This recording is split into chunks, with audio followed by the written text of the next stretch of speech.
Social media पे movie बनाने वाले बहुत हैं, शॉर्ट वीडियोस बनाने वाले बहुत हैं, गाने वाले बहुत हैं, मतलब हर तरीके का काम हम देख पा रहे थे।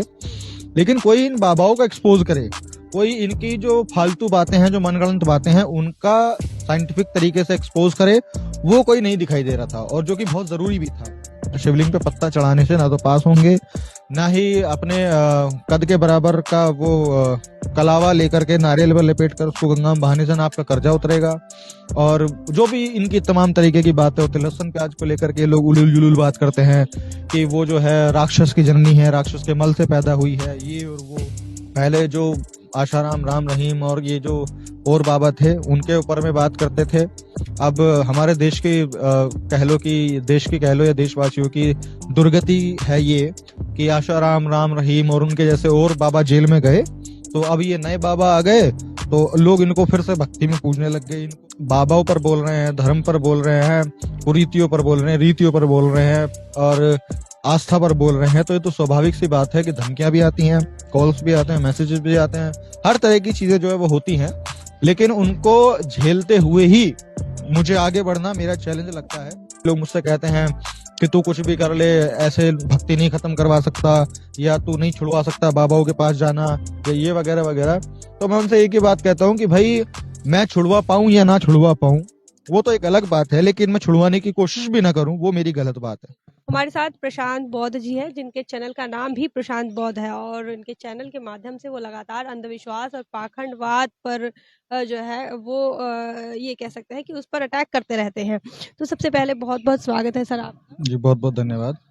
इस यूट्यूबर मीट को लेकर कैसे देखते हैं आप? यहाँ पर तमाम बहुजन यूट्यूबर्स एकत्रित हुए हैं, इस मीटिंग को लेकर क्या सोचते हैं?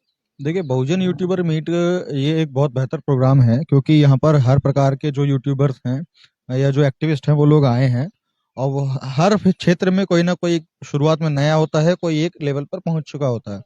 तो यहाँ पर सभी लोग आए हैं, तो कहीं ना कहीं क्या है कि जो लोग नए हैं, जो नया नया अपनी शुरू कर रहे हैं या फिर शुरू कर चुके हैं, और जो उसमें एक्सपर्ट है, तो उनसे सलाह लेकर के सीख रहे हैं, सीख करके आगे बढ़ेंगे, और जो एक मेन स्ट्रीम का जो अपना लेवल है उस लेवल तक ले जाने का ये लोग काम करेंगे। तो ये एक बेहतर प्रोग्राम है जो हुआ है।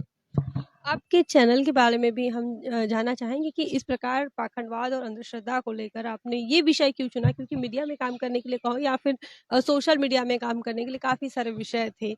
कोई सामाजिक होता है, राजनीतिक होते हैं, धार्मिक होते हैं। आपने पाखंडवाद को क्यों चुना कि इसके खिलाफ बात करनी चाहिए? वो इसलिए चुना क्योंकि समझदारी जब आई, थोड़ा बहुत चीजों को समझा, पढ़ा, देखा, आकलन किया, तब कुछ चीजें सामने निकल के आती हैं। और उसके बाद में हम जब देखते हैं कि सोशल मीडिया पे मूवी बनाने वाले बहुत हैं, शॉर्ट वीडियोस बनाने वाले बहुत हैं, गाने वाले बहुत हैं, मतलब हर तरीके का काम हम देख पा रहे थे। लेकिन कोई इन बाबाओं को एक्सपोज करे, कोई इनकी जो फालतू बातें हैं, जो मनगढ़ंत बातें हैं, उनका साइंटिफिक तरीके से एक्सपोज करे, वो कोई नहीं दिखाई दे रहा था, और जो कि बहुत जरूरी भी था। कई बार लोगों को जानकारी नहीं होती है, कई बार जानकारी होने के बावजूद भी गट्स नहीं होते हैं, कई बार प्रोत्साहन नहीं मिलता है, बहुत सारी चीजें जो है अड़चने आती हैं उनको कि वो लोग नहीं बोल पाते हैं, नहीं इन सब चीजों पे काम कर पाते हैं। तो वही जब मेरे को समझ में आई चीजें, तो और बाबा साहब का मिशन हमने पढ़ा, बाबा साहब को पढ़ा, कांशीराम जी को पढ़ा, तमाम जो महापुरुष हैं उनका संघर्ष को देखा, तो हमें लगा कि ये एक वो बहुत जरूरी मुद्दा है जिसके ऊपर में काम करना बहुत जरूरी है। क्योंकि जो हमारे बहुजन समाज के लोग हैं वो दौड़ते तो आ रहे हैं, दौड़ते आ रहे हैं, शुरू से संघर्ष करते आ रहे हैं, लेकिन उनकी डायरेक्शन जो है ना वो चेंज कर दी जा रही है इन बाबाओं के माध्यम से, पंडालों के माध्यम से, कथाओं के माध्यम से और मंदिरों के माध्यम से उनकी डायरेक्शन चेंज कर दी जा रही है। जो चीज आपको प्राप्त होगी एक तरीके से, वो उस तरीके से हटा करके दूसरे तरीके में आपको लगा रहे हैं, लेकिन मिलेगा आपको उसी तरीके से जिस तरीके से मिलता है सभी को। तो वही बताने का हम काम करते हैं कि भाई, आप जो है शिवलिंग पे पत्ता चढ़ाने से ना तो पास होंगे, ना ही अपने कद के बराबर का वो कलावा लेकर के नारियल पर लपेट कर उसको गंगा में बहाने से ना आपका कर्जा उतरेगा।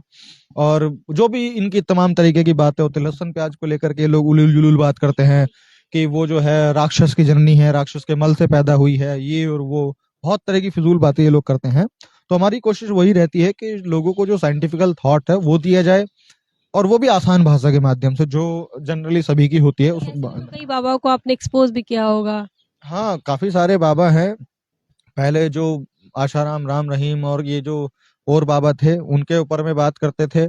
अब हमारे देश की कह लो या देशवासियों की दुर्गति है ये कि आशाराम, राम रहीम और उनके जैसे और बाबा जेल में गए, तो अब ये नए बाबा आ गए, तो लोग इनको फिर से भक्ति में पूजने लग गए, इनको भगवान मानने लग गए।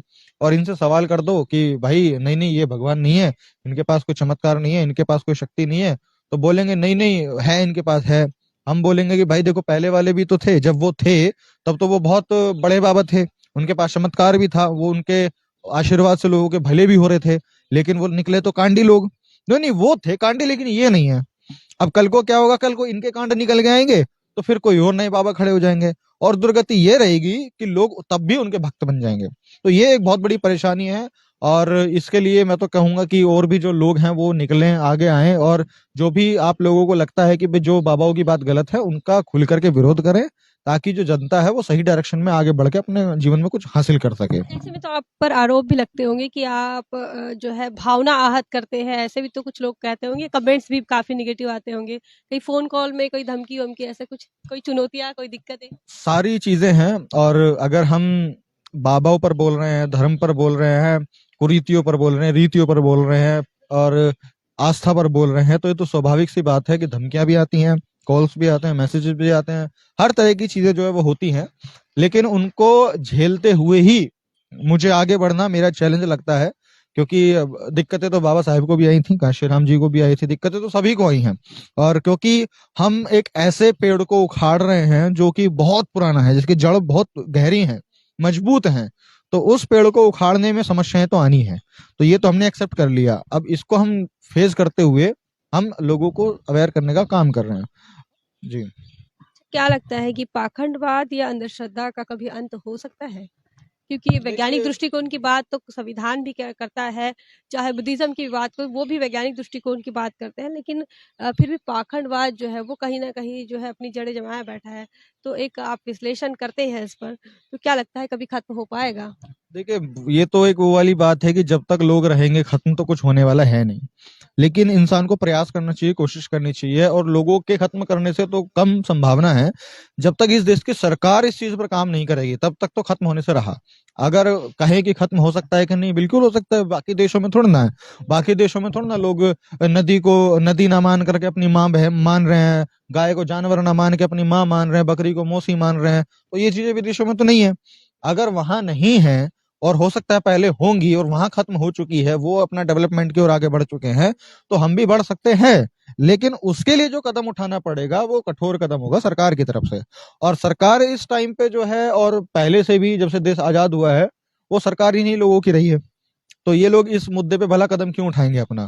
तो बिल्कुल होगा संभव। और फिर वही वाली बात आ जाती है, कई लोग मुझसे कहते हैं कि तू कुछ भी कर ले, ऐसे भक्ति नहीं खत्म करवा सकता, या तू नहीं छुड़वा सकता बाबाओं के पास जाना, या ये वगैरह वगैरह।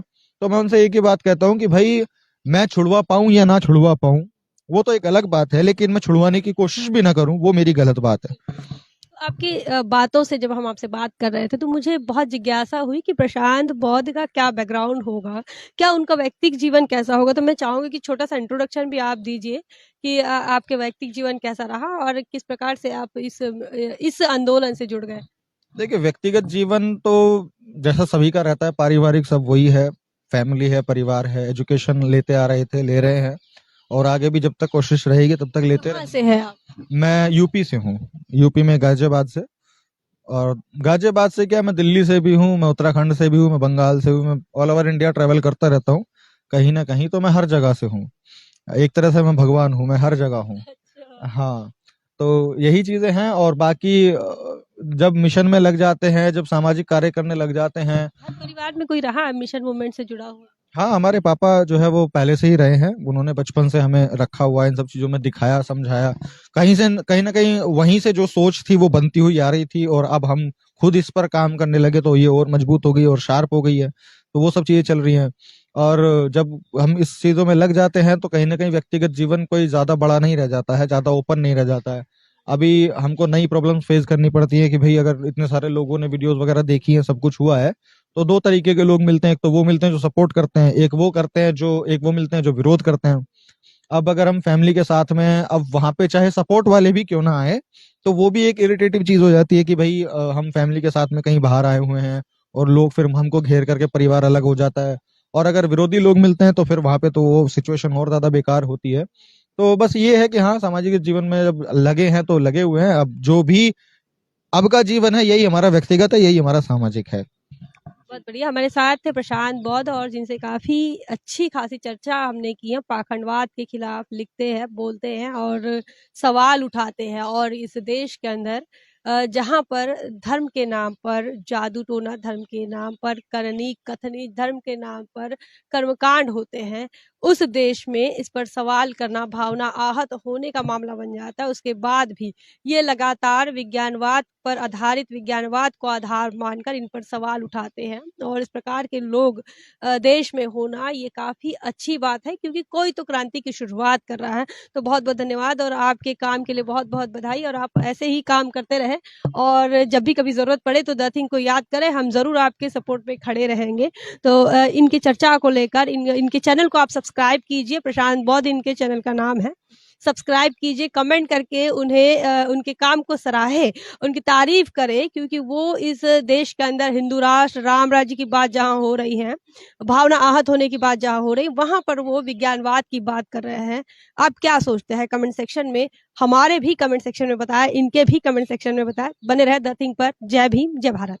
बहुजन विचारधारा को घर-घर तक पहुँचाने के लिए हमारे यूट्यूब चैनल को सब्सक्राइब करें, लाइक करें, कमेंट करें, शेयर करें और बेल आइकन की घंटी दबाना ना भूलें।